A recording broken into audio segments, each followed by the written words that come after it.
We begin by praising Allah subhanahu wa ta'ala and bearing witness that none has the right to be worshipped or unconditionally obeyed except for Him. And we bear witness that Muhammad sallallahu alaihi wasallam is His final messenger. We ask Allah to send His peace and blessings upon Him, the prophets and messengers that came before Him, His family and companions that served alongside Him, and those that follow in their blessed path until the day of judgment. And we ask Allah to make us amongst them. Allahumma ameen. Dear brothers and sisters, if you do something wrong to someone else and something immediately happens to you in the same category of that wrongdoing, what do you say? Where does your mind go? Many people would use the word karma. They would say it's payback. You do something and it is done to you. You do a good deed and they call it pay it forward. Some good deed will come to you in return. You commit a bad deed or you do something wrong, and then somehow you'll taste the consequence of that wrongdoing as a whole. So I was asked this question last week as I gave a khutbah where the Prophet ﷺ spoke about a young man who committed a sin, and as soon as he turned away from that sin, he hit his head on a wall. And the Prophet ﷺ mentioned to him that this is a sign of Allah wanting good for you, that Allah Azza wa Jal hastened the punishment for a servant for whom He wants good, because it's a chance to turn back to Allah subhanahu wa ta'ala. Someone asked me the question, does Islam believe in karma? And of course, karma, as a religious philosophy, comes from a mixture of the Hindu and Buddhist philosophies. And it's the idea of consequence happening in an almost mechanical way. It assumes that there is a leveling playing field that exists in the inherent creation, that if you do something at some point in your existence, something's going to come back to you in the exact same way. Now, when people say that Muslims believe in a concept like that, many times we're not thinking about the religious philosophy. We're not thinking about how to unravel all of that or any layers or trying to problematize it. We're just saying that Muslims also believe, al-jaza'u min jins al-amal, for example, that correction or rectification comes within the same domain. You do something good, we have this idea of Allah subhanahu wa ta'ala paying you back with something good. You do something bad, we have this idea of you being paid back by something bad. Kama tudinu tudan. As you do will be done to you. These are concepts that exist in our terminology as well. So what's the problem? And I don't want us to necessarily think about problematizing. I want us to think about broadening. For one, we don't believe in this robotic, mechanical payback clause, that everything exists in this perfect order, in this pattern, to where you do something bad and it's going to come back to you. You do something good and it's going to come back to you in this mechanical fashion. We don't believe in mechanical consequence. That's the first thing. The second thing is, we don't believe that there's some sort of energy or the universe gives or the universe takes or time gives or time takes, right? And the Prophet ﷺ, in fact, problematized that idea when you start to speak about time and place as things that actually give or do to you. How? Hadith Qudsi, يَسُبُّ ابْنُ آدَمَ الدَّهْرَ وَأَنَا الدَّهْرَ. Man curses time, right? He curses time. And Allah says, I am time. Why? Because بِيَدِي اللَّيْلِ وَالنَّهَارِ. I have in my hands night and day. I am the one who is controlling time. So don't speak of time as an independent doer. Time does nothing for you. It does nothing against you. Time is one of the things that Allah controls. The earth doesn't give you anything. The universe doesn't give you anything. Allah Azza wa Jalla is the one who owns the earth and He owns the universe. So it's important to not speak about these things as forces, as autonomous forces that have any actual doing. They don't. Allah Azza wa Jalla is the divine legislator, the divine creator, the one who ordains through this. So that's something that we have to establish, that number one, it's not mechanical. The idea of consequence and reward is not some mechanical pattern. Number two, don't speak about time or place as doing anything. They don't do anything. Allah Azza wa Jalla is the one who does. Number three, very important, that our existence is not relegated in this time-bound fashion, in this dunya, in this world. So our conception of consequence and reward is not confined to this dunya. It expands far beyond this dunya. And in fact, Allah Azza wa Jal does not speak about this world as the place of consequence and reward. Sometimes Allah Azza wa Jal gives you a little bit of consequence, لِيُذِيقَهُمْ بَعْضَ الَّذِي عَمِلُوا, so they can taste a little bit of what they did. Sometimes Allah subhanahu wa ta'ala allows for some reward to come to you for something good you did to incentivize you to do more. But this is not darul jaza. This is not the place of reward or consequence. That is actually the hereafter by default. This is darul ibtila. This is the existence of this dunya, is the land of test. And that's the default. So when jaza, when reward or consequence come in the dunyawi sense, they're not sought. This isn't the place that happens. But they're either ajilu bushra al-mu'min, as the Prophet ﷺ said, the hastening of Allah's glad tidings, or Allah Azza wa Jal giving you a reminder or a wake-up call or a punishment so that you can wake up and prevent yourself from a larger punishment. Why is it important to discuss the subject? Why not just simplify it and just say, yeah, good things happen to good people, bad things happen to bad people? Because when you start to believe in patterns and mechanical doings, then you really dull the idea of a most merciful God, Allah's hikmah, Allah's divine wisdom. You dull the concept of dua and the concept of tawakkul and relying upon Allah subhanahu wa ta'ala. You turn it into something that's very, very material, that's very, very mechanical. And so we might not believe in karma in the religious philosophical sense. We believe in qadr. We believe in Allah's divine decree. In some ways, there is alignment, and in some ways, there isn't. And what I wanted to do with this khutbah was to peel that back, bidnillahi ta'ala, and for us to think about this. And I want you to understand why it could be dangerous to buy into a materialistic reading of a philosophy that's foreign to Islam and call it just karma, just relegate everything to karma. For one, and it's a very important one. Imagine if someone in Gaza is walking and a bomb falls on top of them and you say, karma. You did something in a previous life, or you did something when you were a kid and you deserve this. That's why it happened to you. Can you imagine how cruel that actually is to say to someone that has a bad circumstance in life that it's because of something you did before and this is why it's happening to you? Even to imply that in the softest sense. But when you think of this dunya as payback, payback, payback, payback, everything in this dunya is payback, then you tell someone who's in a bad situation that this is payback for something, that something is happening to you because of payback. And what does that end up doing to a person? They start seeing Allah Azza wa Jal in a negative light. Why? Because today I prayed Jum'ah and then something happened to me. May Allah Azza wa Jal protect us all. Something happened to me bad after Salah. I gave sadaqah today and somehow I lost my job. Doesn't Allah Azza wa Jal say, وَمَنْ يَتَقِ اللَّهَ يَجْعَلْ لَهُ مَخْرَجًا وَيَرْزُقْهُ مِنْ حَيْثُ لَا يَحْتَسِبْ? Isn't Allah supposed to be giving me as a result of me giving? Yeah, but not necessarily in the way that you want. You can become a very bitter person when you turn everything into consequence and payback, consequence and payback, consequence and payback. So what does that young person in Gaza do? They turn back to Allah subhanahu wa ta'ala with tawakkul.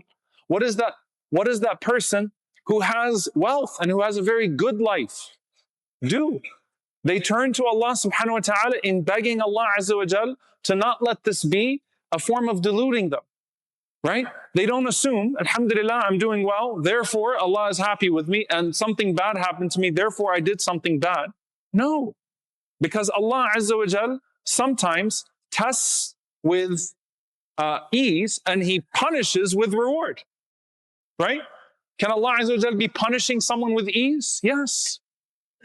Allah Azza wa Jal says, وَلَا تُعْجِبْكَ أَمْوَالُهُمْ وَأَوْلَادُهُمْ إِنَّمَا يُرِيدُ اللَّهُ أَن يُعَذِّبَهُم بِهَا فِي الدُّنْيَا. Don't be amazed by the amount of money that they have and the amount of children and everything that they have going right for them. Allah wants to punish them with their wealth, punish them with their children, punish them with their ease. What? Allah punishes people with ease? Allah Azza wa Jal sometimes punishes people with ease. You can't understand that if you relegate everything to an immediate payback system. And so when you see someone who everything seems to be going right for them, even though they're wrongdoers, you don't develop a bitterness and say, something is wrong with this picture and this is unfair, because you don't believe in a mechanical payback system. You understand that you have a Lord that decrees in wisdom and that rewards with justice and mercy. Period. Alhamdulillah. What can this do to a person? A person can believe in Allah Azza wa Jal. أَحَسِبَ النَّاسُ أَن يُتْرَكُوا أَن يَقُولُوا آمَنَّا وَهُمْ لَا يُفْتَنُونَ. Do people think they just say we believe and then they're not going to be tested? Allah Azza wa Jal says, وَمِنَ النَّاسِ مَن يَعْبُدُ اللَّهَ عَلَى حَرْفٍ. There are people that worship Allah on an edge. When good things happen to them, they're happy. When bad things happen to them, they say, what is this faith? And Ibn Abbas radiallahu anhuma explained that there were some people that came to the Prophet sallallahu alaihi wasallam and they believed in Islam, and then they went back and his wife had a miscarriage. This is what Ibn Abbas radiallahu anhuma says. Remember, these were people that were coming from idol worship where everything's supposed to happen immediately. They came back and wife had a miscarriage, or my camel died, or I lost some money in my business. And they said, what type of deen is this? I don't want it. Because they were trying to deal with Allah subhanahu wa ta'ala in this payback system where I have to see the results happen right away. And if the payback doesn't happen the way that I want it to happen, then I will question the forces that be, and I will assign all sorts of things using my limited logic to this and to this and to that. And all along Allah Azza wa Jalla says, لِيَبْلُوَكُمْ أَيُّكُمْ أَحْسَنُ عَمَلًا. All of this was to test you, to see how you would act with your deeds. No, your circumstances are not because of something you did in the past, probably. Definitely not in a past life, because we don't believe as Muslims in reincarnation. So it's definitely not something you did in a prior existence.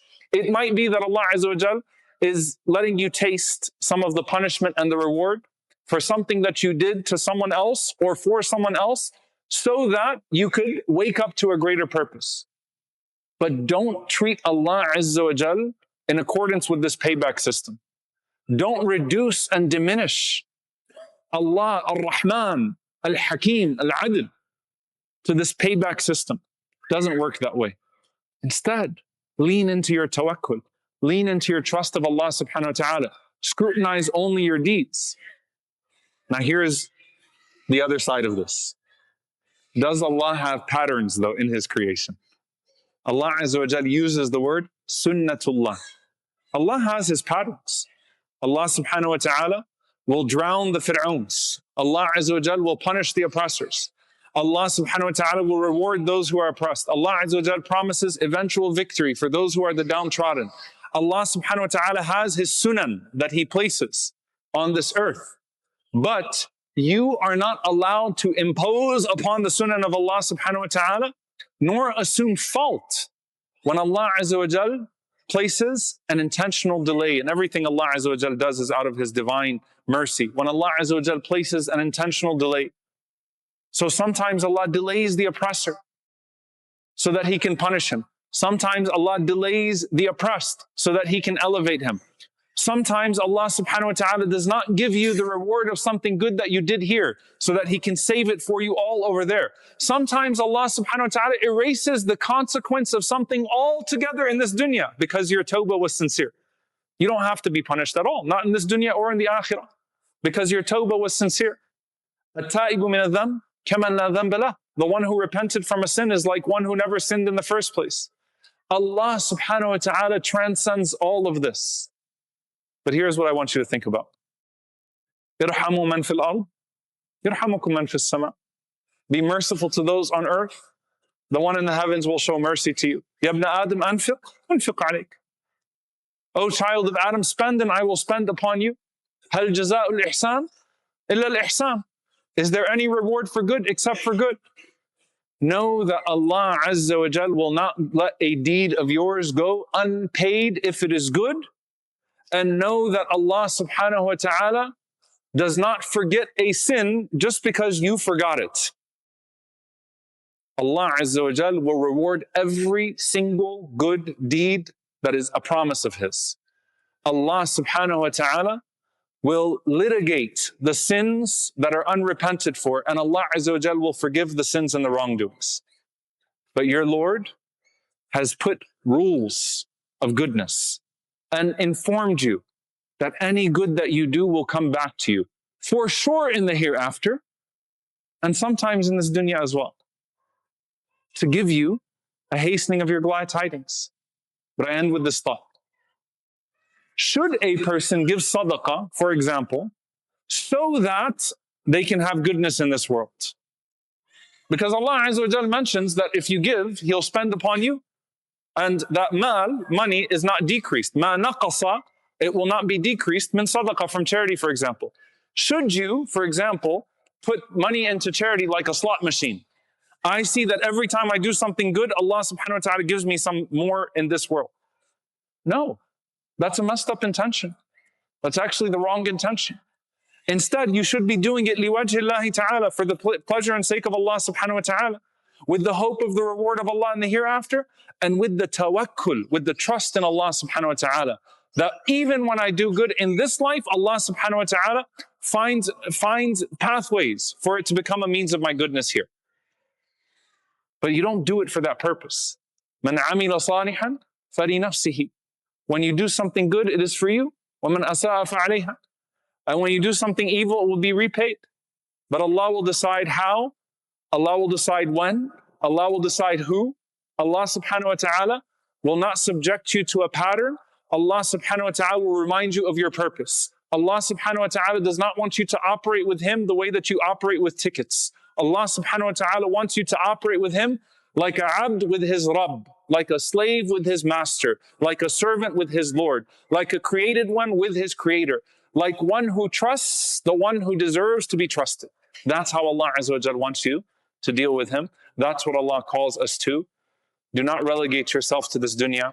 Pursue the akhirah and let everything fall into place the way that He sees that it deserves to fall into place, not the way that you want it to fall into place. May Allah subhanahu wa ta'ala reward us with the best of this life and the best of the hereafter, and protect us from the hereafter. رَبَّنَا آتِنَا فِي الدُّنْيَا حَسَنَةً وَفِي الْآخِرَةِ حَسَنَةً وَقِنَا عَذَابَ النَّارِ. أقول قولي هذا واستغفر الله لي ولكم ولسائر المسلمين فاستغفروه إنه الغفور الرحيم.